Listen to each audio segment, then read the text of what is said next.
What's up guys? So, Lalamove update kung kumikita pa. No? So, eto, na-pick up ko na 4 na booking. So, papunta ng Angono, Binangonan, Antipolo. Ito nga pala yung mga naging pangarga ko, no? So, sakto naman sa sasakyan ko, 4 na booking.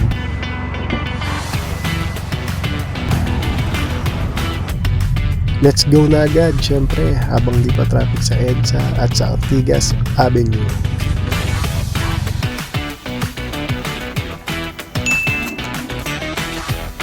Okay, successful. Kala ko tatanggalin ko pa tong mga sako, no? Saka tong tint. Buti nahugot ko sa flooring.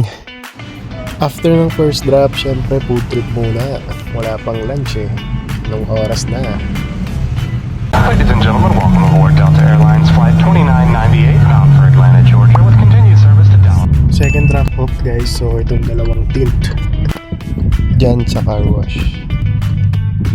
Going to Mapang parang, syempre dadaanan nyo tong matarik na kalsada.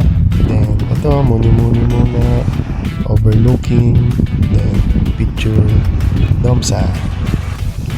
Third booking, drop na agad. On the way na sa Antipolo for the last drop.